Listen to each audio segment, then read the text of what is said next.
Zoom a la noticia con Andrea Bernal. Hola, ¿qué tal? Bienvenidos a todos. Yo soy Andrea Bernal y esto es Zoom a la noticia. Nuestro lente vamos a enfocarlo hoy en Cuba, donde se habla del fin de la era castrista tras la renuncia de Raúl Castro al Partido Comunista. En lo que a mí se refiere, concluye mi tarea como primer secretario del Comité Central del Partido Comunista de Cuba con la satisfacción de haber cumplido y la confianza en el futuro de la patria. Electo Miguel Díaz-Canel Bermúdez, primer secretario del Comité Central del Partido Comunista de Cuba, en el 8º Congreso del Partido Comunista. El compañero Raúl, quien ha preparado, conducido, liderado ese proceso de continuidad generacional con tenacidad, sin apego a cargos y responsabilidades, será consultado sobre las decisiones estratégicas de mayor peso para el destino de la nación. Por primera vez desde 1959 no habrá un Castro en el núcleo del régimen y en el Partido Comunista Cubano. Estos son los hechos. Miguel Díaz-Canel, quien gobierna Cuba desde el 2018, asumió este lunes la jefatura de la única organización política permitida en la isla, luego de que Raúl Castro, de 89 años, anunciara su renuncia. Mientras que para algunos analistas este traspaso representa el fin de la era castrista y podría generarse un cambio en Cuba. Para otros sería la continuación del comunismo con un nuevo relevo. Al final los Castro siempre van a estar detrás de todo, porque ellos son los dueños de Cuba. Mientras no haya uno allí, aparentemente, porque eso es lo que quieren aparentar, que no está allá, pero está Díaz-Canel, que es más de lo mismo. Al final ha sido una escuela. Es otra etapa, es otra generación. Díaz-Canel y los dirigentes que están al frente del país, la juventud que está asumiendo la tarea de seguir dirigiendo este país. Por eso hoy la pregunta es: ¿qué significa para Cuba la renuncia de Raúl Castro al Partido Comunista y también para la región? Vamos a ahondar en eso. Quiero saludar a Julio Schilling, politólogo, columnista del American y director de la publicación digital Patria de Martí. Julio, ¿qué significa esta renuncia? Simbolismo nada más, Andrea, y primero es un placer estar contigo en esta tarde y con todo el gran equipo de NTN24 y la gran audiencia que ustedes tienen. Simbolismo nada más, no significa nada en Cuba. Quien ha mandado por 62 años es un sistema, no una familia. O sea, el estilo de liderazgo sí ha sido altamente personalista, sultánica, y en eso ha estado a la cabeza de los Castro, que dicho sea de paso, no es que de todo abandona un Castro. Alejandro Castro Espín, el hijo de Raúl Castro, es un coronel de enorme influencia dentro del Ministerio del Interior y estará asegurándose que el centralismo democrático y la voz monolítica del Partido Comunista siga la línea leninista. Sergio Ángel también nos acompaña. Él es coordinador del Observatorio de Libertad Académica de Cuba, investigador principal del programa Cuba de la Universidad Sergio Arboleda, editor de la revista Foro Cubano. Sergio, bienvenido. ¿Significa algo la renuncia de Raúl Castro al Partido Comunista? Andrea, buenas tardes. Muchas gracias por la invitación. Básicamente podemos resumir este cambio con lo que ha señalado Miguel Díaz-Canel desde su llegada a la presidencia, y es el somos continuidad. La salida de Raúl Castro del cargo de primer secretario del Partido Comunista de Cuba deja como legado la continuidad del castrismo. Sale el apellido Castro del buró político, pero se mantiene el legado del castrismo, que entre otras cosas significa la supresión de libertades, la falta de oportunidades para los cubanos y básicamente la continuidad de un modelo que lleva 62 años en el poder. Simbolismo para unos, continuidad para otros de nuestros invitados. Jairo Librero nos acompaña, analista permanente de NTN24. Jairo, ¿qué significa la renuncia de Raúl Castro? Andrea, un saludo especial, no solamente a ti, sino a mis compañeros de panel y a todos toda la audiencia de NTN 24. Yo creo que sí significa un cambio de agenda que no precisamente puede ser positivo, un cambio de agenda que depende mucho de esta cuarta, quinta, quizás sexta generación que entraría a tener la capacidad de controlar los asuntos políticos en Cuba. Creo que de acuerdo al comportamiento que ellos tengan, muy seguramente el cambio de agenda va a ser muy importante. Algunos considerarán que las protestas sociales y la capacidad que tiene una sociedad que ha estado reprimida durante muchos años por cuenta del oprobio de los hermanos Castro, por cuenta de la mala intención que tienen para mantenerse en el poder y quizás hasta evitar una cárcel, va a ser muy difícil de controlar. Yo creo que el cambio de agenda se va a sentir y la habilidad de quienes se queden en el poder depende mucho del destino y de manera particular del número de muertos que se puedan producir, buscando un cambio real en materia de política pública. Ya vamos a ahondar en qué cambio de agenda podría ser o en qué queda realmente esto, no solo para Cuba, sino para la región. Interesante por todos los movimientos electorales que existen en estos momentos en América del Sur. Lo cierto es que el Comité Central del Partido Comunista de Cuba eligió a Miguel Díaz-Canel como su primer secretario. Raúl Castro, quien se desempeñaba como jefe del partido, lo propuso para este cargo, asegurando que se trata de un hombre revolucionario que ha fomentado la cohesión con los órganos superiores del partido y del Estado. Castro, el hombre fuerte de la dictadura cubana, anunció el viernes que abandonaba la jefatura de la organización política. En su discurso también planteó un diálogo respetuoso con Estados Unidos. Tal como lo había anunciado en 2016 durante el pasado Congreso Comunista, Raúl Castro abandona su cargo como primer secretario general del Partido Comunista. Después de 60 años, Castro anunció que tomaría esta opción para dar espacio a las nuevas generaciones dentro del partido. Que mientras viva, estaré listo con el pie en el estribo para defender a la patria, a la revolución y al socialismo. Con más fuerza que nunca, gritemos ¡Viva Cuba Libre! El anuncio se produce en el simbólico 60 aniversario de la fallida misión de Bahía de Cochinos, una operación dirigida por la CIA para utilizar exiliados cubanos en una invasión que buscaba derrocar al régimen comunista. Durante este congreso, Castro propuso mantener un diálogo respetuoso con Estados Unidos sin renunciar a los principios de la revolución y el socialismo. Ratifico desde este congreso del partido la voluntad de desarrollar un diálogo respetuoso y edificar un nuevo tipo de relaciones con los Estados Unidos, sin que se pretenda que para lograrlo Cuba renuncie a los principios de la revolución y al socialismo. Vamos por partes y empiezo con Julio. Julio dice que es un simbolismo nada más. Sin embargo, Julio, cuando fue también esa entrega o esa sucesión de Fidel a Raúl, hubo cambios, quizás no profundos, pero por ejemplo se dio el acercamiento con Estados Unidos. ¿No podría pasar esto nuevamente teniendo en cuenta que Biden ahora está en Estados Unidos y no Trump, y ahora está Díaz-Canel en Cuba y no Castro? Andrea, mira, yo creo que hay bastante consonancia entre la posición de Jairo, a quien le mando saludo, y a Sergio también. El simbolismo está en esto. En Cuba comunista, desde 1982, o sea, hace 39 años, ha introducido más de 8 proclamaciones de reformas, modificaciones en el sector económico. Ninguno ha sido lo suficientemente profundo para cambiar la vida de los cubanos. Sí hemos visto un capitalismo de Estado con empresas dirigido por familiares de Raúl Castro, el ex yerno, Rodríguez López Calleja, un oficial de las Fuerzas Armadas.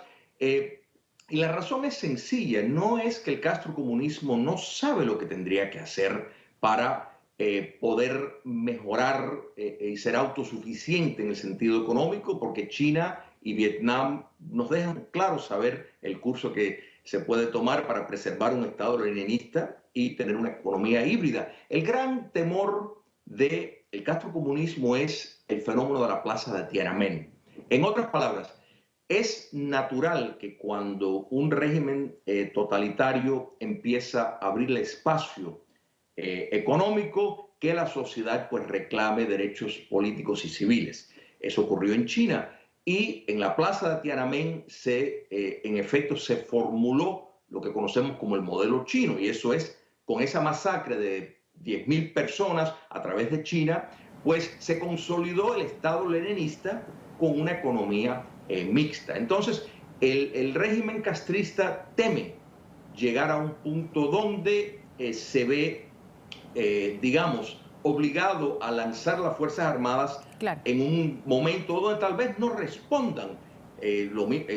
Ceausescu es un caso emblemático de eso. El propio intento de golpe contra Gorbachev, donde las Fuerzas Armadas no obedecieron y defendieron, o sea, estuvieron al lado de la democracia rusa y del pueblo, pues el castrocomunismo no quiere estar en esa situación. Por eso es que el patrón introducen determinadas modificaciones, pero dan marcha atrás siempre. Claro, ahora, Sergio, pero este tipo de totalitarismos y de dictaduras necesita también de aliados. Y si vemos un poco la región, el que le queda o el quedaría fijo es Maduro. Y Maduro es un régimen desgastado también, pese a que pues siga en el poder. ¿Qué tanto significa eso para Cuba y este intercambio donde muchos dicen, bueno, hay algunos que deben dejar sus puestos ya, y esto le da un aire a unas nuevas generaciones en Cuba? Y esas nuevas generaciones, ¿qué mensaje podrían enviar? Andrea, 3 asuntos frente a lo que planteas. Lo primero es que yo creo que no debemos ser ingenuos. Nicolás Maduro siempre hemos creído que ha sido débil y se ha mantenido en el poder pese a las múltiples acciones que se han desarrollado en la región para presionar su salida en calidad de dictador, y ahí sigue. No solo eso, vivimos recientemente el cambio político en Bolivia. Tenemos un presidente en Argentina que ha apoyado directamente al presidente Miguel Díaz-Canel. También desde México está el presidente Andrés Manuel López Obrador. Estamos a puertas de unas elecciones en Perú que podrían dar un viro importante también en la región en esta materia. En ese orden de ideas, digamos que la situación para Cuba desde el punto de vista geopolítico tampoco es tan dramática como podríamos quizá pensarlo. Eso en primer lugar.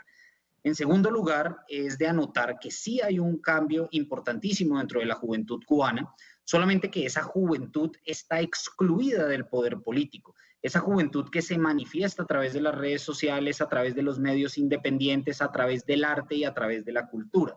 Estas mismas personas han sido cooptadas a lo largo de todo el escenario de este Congreso que comenzó el viernes, y en simultaneidad, de la misma manera, todos estos actores, artistas y diferentes actores que dentro de la isla han intentado manifestarse de diferentes maneras, han estado con vigilancia permanente por parte de la seguridad del Estado. Algunos también han sido detenidos, como es el caso de Luis Manuel Otero Alcántara. Y en tercer lugar, por supuesto que hay cambios. El primer cambio que sale hoy a luz precisamente en la clausura del Congreso es la llegada de Luis Alberto López Callejas al buró político. Este es un guillo porque básicamente es darle entrada a uno de los generales más poderosos, que es el encargado de controlar el conglomerado económico a manos de las fuerzas militares. Y pues esto también es una suerte de señal de lo que podemos esperar desde el punto de vista económico hacia adelante. Jairo, ¿usted está de acuerdo que esa injerencia en la región sigue igual y lo que pasa, como lo dice Sergio, pues ha cambiado de personajes, de figuras, pero al final no queda tan coja Cuba en este sentido? No, yo no estoy de acuerdo. Yo creo que Cuba sí está cojo, y hay que tener en cuenta que está amarrado de 2 dictadores que no tienen presentación alguna, tan tiranos, tan criminales, tan impresentables como han sido Fidel o Raúl Castro en Cuba. De un lado Maduro sí está aferrado al poder, y en eso estoy de acuerdo, uno no lo puede ocultar, pero también hay que tener en cuenta que en estos momentos Venezuela se encuentra quizás en su etapa más degradada desde el punto de vista político y desde el punto de vista humanitario. No tiene la capacidad mínima para garantizar la conducción de los asuntos públicos de una manera que le permita tener algún tipo de respaldo. El respaldo es la bota militar, el respaldo es el narcotráfico, y en los últimos 2 o 3 años el respaldo es los grupos disidentes terroristas de las FARC, que han encontrado un territorio de impunidad en Venezuela. Pero si nos vamos a Nicaragua, la situación no es fácil. Tenemos un dictador que busca prolongar no solamente su estirpe, sino de manera especial sus vicios dictatoriales durante mucho tiempo más. Pero estos 2 regímenes no pueden ser el soporte de un gobierno que pretenda mantenerse en el poder y garantizar cierto tipo de garantías o por lo menos cierto tipo de prácticas políticas que estén relacionadas con la revolución. Y si a esto le sumamos la invitación que tiene en estos momentos de Estados Unidos con un presidente como Joe Biden, que independientemente que estemos de acuerdo o no, creo que ese tema lo hemos discutido en muchas oportunidades con mi amigo Julio, pues va a tender una mano que le permite a Cuba salir de una posición deshonrosa, tenderle la mano para garantizar una mejor inserción en América Latina, porque es que Cuba no puede hacer nada en términos políticos, económicos y sociales teniendo a dos tipos impresentables, dos bandidos como Daniel Ortega o como Nicolás Maduro, que lo único que les interesa es evitar la cárcel y tener cada día más plata que nunca van a disfrutar. Yo creo que ese ejemplo es muy claro en este nuevo gobierno. Muy seguramente los militares se van a aferrar al poder, pero que existirá una disputa política muy fuerte se va a dar, y creo que si Estados Unidos juega mejores cartas que las que jugó en el pasado, puede garantizar un proceso de transición que no sea tan violento. Yo creo que el único referente no es Nicolás Maduro y mucho menos Daniel Ortega. Vamos a una pausa, si les parece, Julio. Enseguida empiezo el siguiente bloque con usted. Cuando hoy preguntamos qué significa para Cuba la renuncia de Raúl Castro al Partido Comunista, ya tenemos varias opiniones de nuestros televidentes. El mayor retirado, Oscar Echeverry, nos dice que significa que es hora de la transición, pero de los jóvenes para recuperar su isla, ya que la región en 60 años no ha podido devolver la democracia a esa isla. Paco dice, cambio de rey, nada más. Ra, sí es el Twitter de él, sí, Ra, dice, en nada, mi estimada Andrea, continuarán en dictadura. Julio César dice, no va a pasar nada, Castro seguirá mandando en la isla mientras viva. Tiempo para una pausa, gracias a todos los que participan a esta hora en Suma la Noticia, ya volvemos. ¿Qué significa para Cuba la renuncia de Raúl Castro al Partido Comunista? Es lo que estamos debatiendo hoy aquí en Suma la Noticia. Julio, ¿qué tan fiel, o más bien, empecemos por otra cosa? La figura de Miguel Díaz-Canel, ¿qué les dice? ¿Quién es él? Porque quiero llevarlos a preguntarles qué tan fiel es, o si puede haber una sorpresa, o podría sorprendernos el señor Díaz-Canel. Andrea, a veces las personas dicen, no, un politólogo tiende a ser aburrido si se ata a cierto tecnicismo, pero el fenómeno que inventó Lenin de centralismo democrático, o sea, ese concepto de que dentro del partido hay un movimiento monolítico, una vez que de forma interna se toma determinada decisión y de ahí no hay desvío, no hay disidencia, no hay diferencia de opinión, pues nos facilita el entendimiento del caso cubano. Díaz-Canel no tiene ni mínimamente la libertad, ni el espacio, ni el condicionamiento, aunque lo quisiera, para poder tomar una decisión que se salga del programa ya preparado, preelaborado por el modelo dictatorial castrocomunista. En otras palabras, no hay espacio para eso por el apegamiento a ese concepto del cual mencioné. Es por eso que Díaz-Canel está donde está, porque es obediente, es dócil y representa un rostro nuevo que para propósitos de la imagen en las democracias del mundo pues les sirve lo que ellos buscan. Pero fíjate los espacios clave. Vuelvo al hijo de Raúl Castro, Alejandro Castro Espín. Él negoció el acercamiento entre Cuba y los Estados Unidos con el gobierno del expresidente Obama.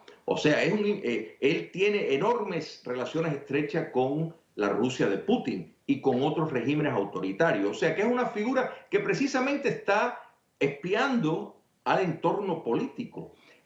¿Quién controla la economía? Lo hemos dicho, el ex yerno de Raúl Castro, 70% de la economía. Entonces, es muy difícil dentro del programa dictatorial cubano que pueda haber ningún tipo de desviación. Esto no quiere decir que no hay espacio para los imponderables. Por supuesto que sí. Y precisamente por eso el régimen, cada vez que hay, como bien se ha señalado, un incremento en pronunciamientos contestatarios por parte de la sociedad cubana, particularmente los jóvenes, el régimen toma medidas con mucha cautela y prefiere no utilizar un gran despliegue de Fuerzas Armadas militar por el gran temor de que en determinado momento no disparen y tengan una revolución de palacio presente. Entonces, Es ahí el gran reto y el gran drama que tienen delante. Jairo, ¿cómo ve usted la figura de Díaz-Canel? ¿Qué le dice?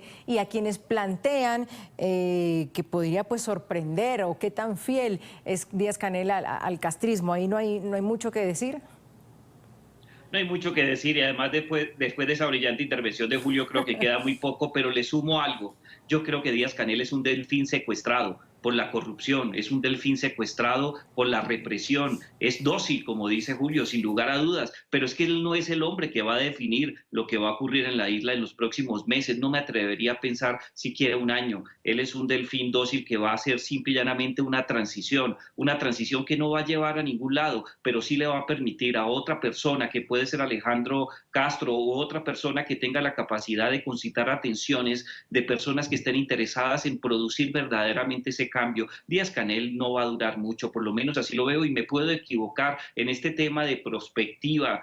Cuando se trata de dictadura, la verdad no tengo la formación, veo más las cosas en términos democráticos, pero creo que Díaz-Canel simple y llanamente va a hacer una transición para que llegue un tercero que muy seguramente puede cambiar la agenda, un tercero que tenga la capacidad de entender que va a estar más de 3 años con Joe Biden en la Casa Blanca, un tercero que sea consciente que los procesos degenerativos que se viven en Miraflores o lo que ocurre en Nicaragua no puede ser el reflejo para sus hijos, sus nietos y todos sus descendientes. Yo creo que la agenda sí se va a dar, pero el hombre no es Díaz-Canel. ¿Lo lee usted, Jairo, sigo con usted, al Díaz-Canel como una especie de transición?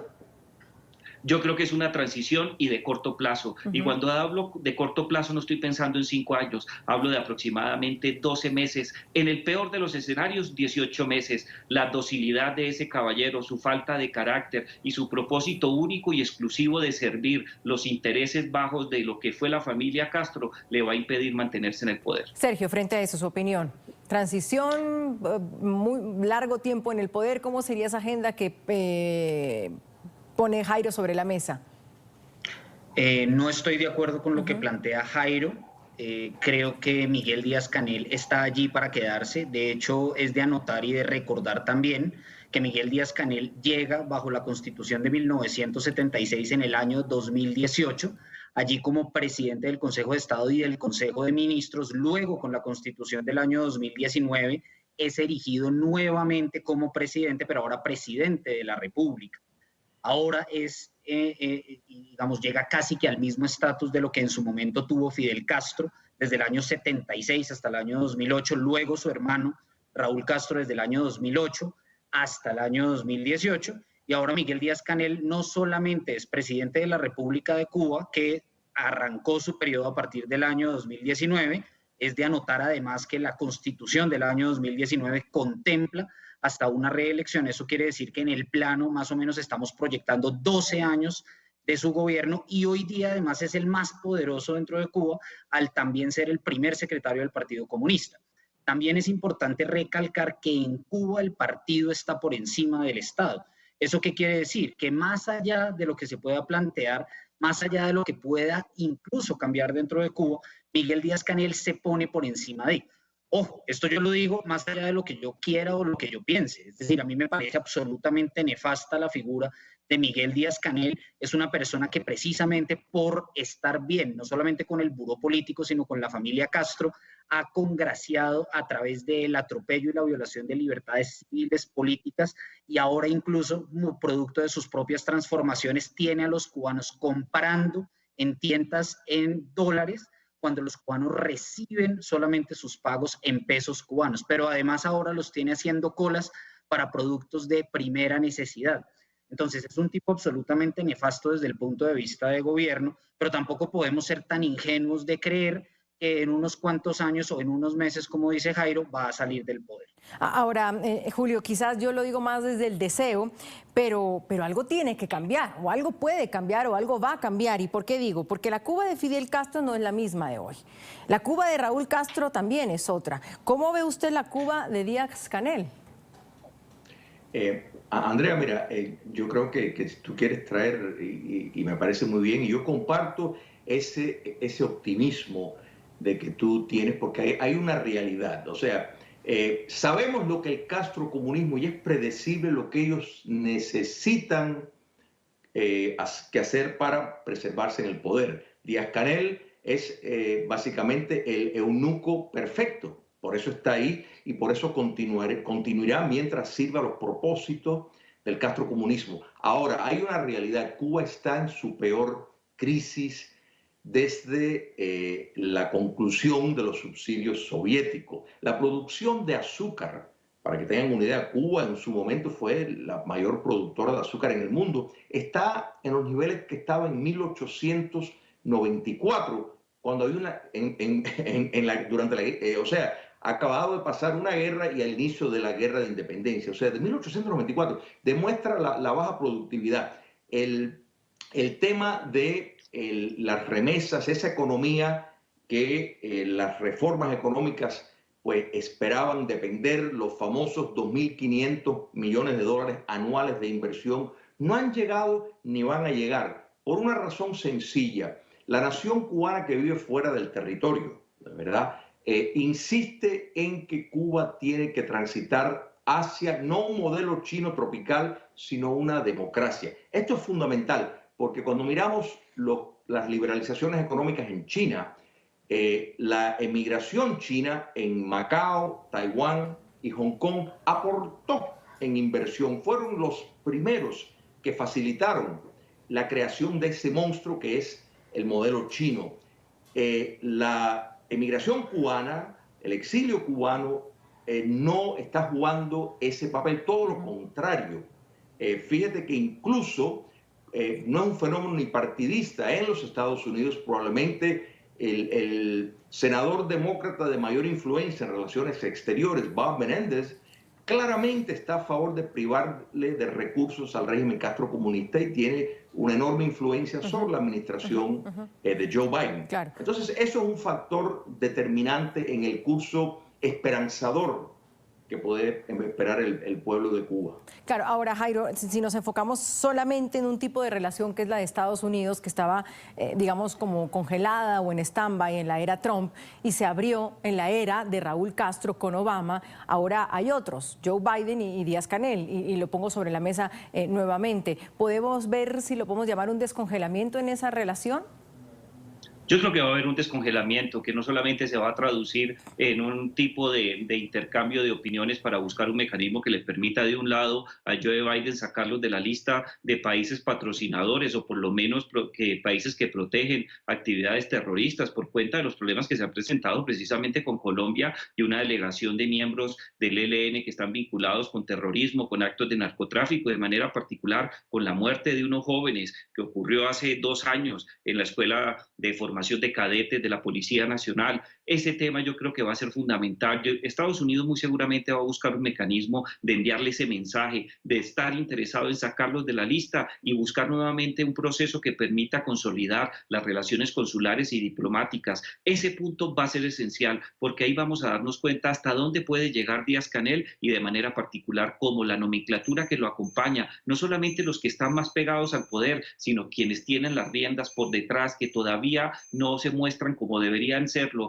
en el plano internacional, van a asimilarlo. Ese punto va a ser de inflexión y esa inflexión nos va a permitir entender verdaderamente cómo puede ser ese cambio de la agenda, un cambio de la agenda dirigido hacia Estados Unidos con unos vínculos muy importantes hacia América Latina. Algunos pensarán, con mucha razón creo yo, que no va a abandonar los intereses que tiene en Venezuela y en otros países, pero creo que la situación en Venezuela es de una catástrofe tan desconocida históricamente en América Latina que va a tener que tomar una decisión mucho más fuerte. No creo que vaya a retirar de un día para otro el cuerpo de médicos, el trabajo en las misiones, la inteligencia cubana que está presente en Venezuela, pero que también tiene unas raíces y unos brazos por toda América Latina, especialmente en este año de elecciones que culmina el próximo año en Colombia y en Brasil. Pero creo que esos 2 puntos son determinantes para definir un nuevo camino.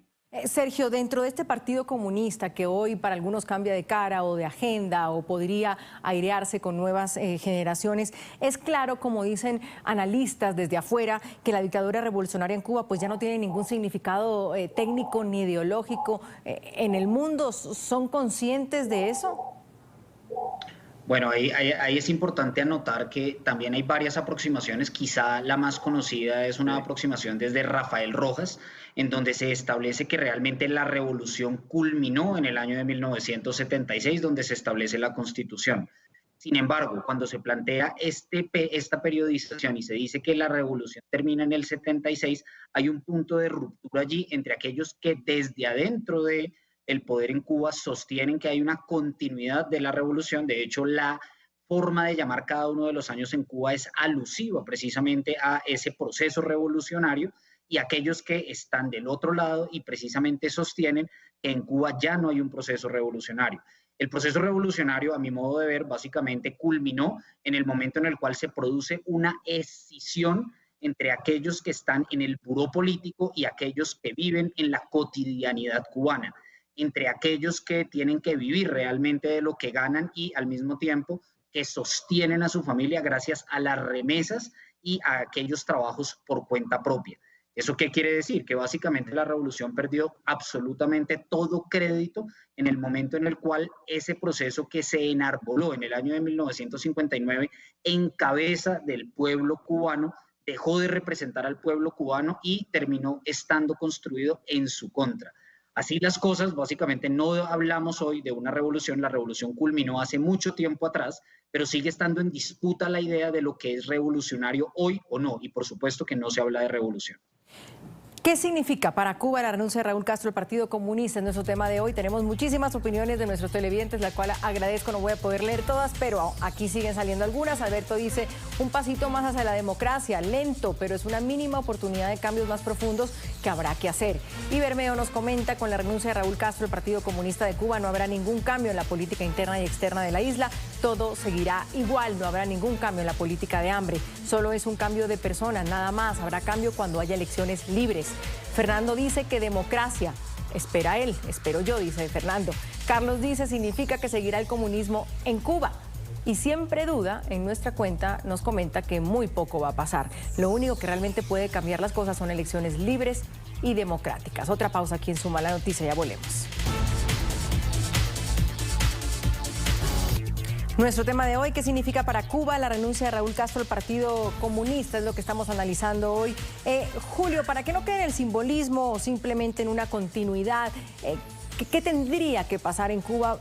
Quizás no para un cambio total o como dicen nuestros televidentes, para abrirse económicamente o que haya democracia, sino para que se vean cambios reales y estructurales dentro de la isla. Andrea, la gran tragedia de Cuba, el gran problema es un problema político y ético. O sea, las economías van y vienen. En otras palabras, el modelo económico, todos sabemos lo que habría que hacer para mejorar las cosas. O sea, no se estaría reinventando la rueda. Sin embargo, la gran tragedia, el gran problema de Cuba es la ausencia total de espacios políticos y civiles. No hay libertad política ni civil, no hay espacio de públicamente expresión. Pero estamos viendo, y esto volviéndolo del imponderable, y por qué la sociedad cubana, las expectativas de que se va un Castro, está una persona llamada Díaz-Canel, le es irrelevante. Le es irrelevante porque ya se han cansado de 62 años de promesas y de proyecciones y de que este año es el año que se supera y que este año es el año en que salimos adelante. Las relaciones con los Estados Unidos hace unos años elevó las expectativas, todo fue un fracaso, el sector no estatal se encogió, lo que se engrandeció fueron las empresas militares, de modo de que para la sociedad cubana, yo creo que lo tiene claro, a pesar del enorme control que hay en el sistema de la educación y los medios de comunicación, y eso tiene que haber un cambio sistémico. Lo estamos escuchando de actores no políticos, incluso muchos actores culturales y sociales que crecieron con el régimen, que se criaron, se nutrieron del sistema, eran el prometido hombre nuevo y vemos pidiendo no que lo dejen cortar el pelo, no que le dejen tener una licencia burocrática, quieren cambios sistémicos. Eso es un gran adelanto.